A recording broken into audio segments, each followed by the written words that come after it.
Once upon a time, Okonkwo lived in a small community in Anioma. He was known as the richest man in his community, with different animals, crop reserves, and the largest yam barn in his community. His vast wealth grew on him, and Okonkwo began to live a life of arrogance, pride, and seeing himself above every other person. This affected his relationship with everybody in his community because of how he treated them. Even his own family was not spared from Okonkwo's arrogance, because when they encouraged him to get married and start a family, Okonkwo yelled at them and embarrassed his kinsmen by chasing them out of his compound. Even when his friends invited him to community functions, like the age grade meetings, Okonkwo ignored them and scorned that he had other meaningful things to do with his time. Everyone who tried to call him to order was insulted in one way or the other by Okonkwo. At this point, everybody decided to avoid him and his arrogance. He began to live an isolated life and only cared about his business and his wealth. One day, Okonkwo decided to expand his business, so he traveled to Oka to purchase some raw materials for his new business. A few days after he traveled, the community was attacked and people's property were destroyed, and the rest were carried out by the hoodlums. While the community was being attacked, everybody rallied and helped each other to save their remaining properties. But no one even bothered about Okonkwo, so Okonkwo lost everything he had. When he returned home, Okonkwo discovered that he is now a poor man, and he had lost every single thing that he had labored for.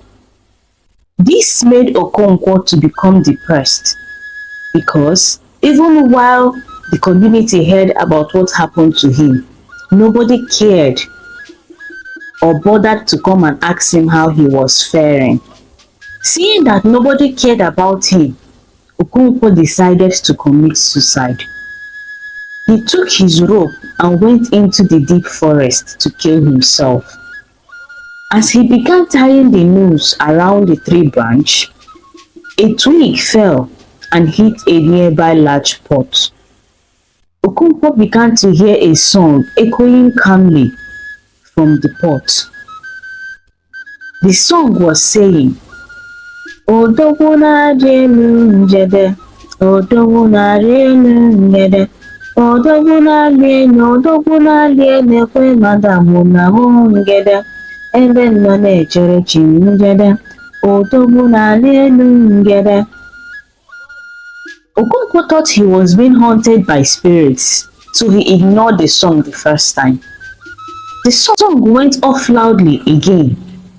Odogwuna renu njede, Odogwuna renu njede, Odogwuna renu kwe madamu na njede, ebe nọ na-echere chi njede, na nne m amụọ njọrọ tụfee m n'ime ịkpa njede, na nna m amụọ mgbọrọ tụfee m n'ime ịkpa njede, Odogwuna renu kwe madamu na njede, n'ebe nọ na-echere chi njede.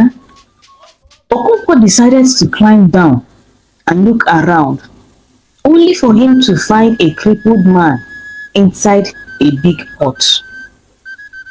Okonkwo went and asked the crippled man what he was doing inside that pot. The cripple began to narrate his story by repeating his songs. After he was done singing, he turned to Okonkwo and asked him why he wanted to kill himself.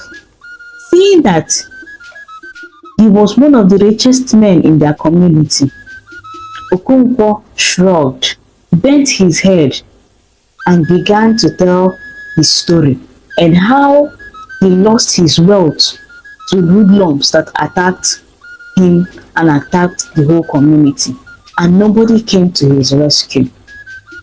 The crippled man looked at him in disgust and scolded him. He told him that life is wealth, and so far he is breathing, he would always recover everything that he had lost. Okonkwo stood up and went back home.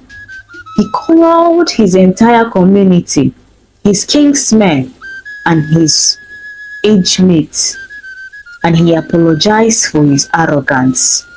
He also told his kinsmen that he's now ready to get married and that they should help him search for a good woman. Moral lesson: nobody is an island. Everybody deserves help in one way or the other. So we should learn to accommodate every other person, no matter the status we have in the society.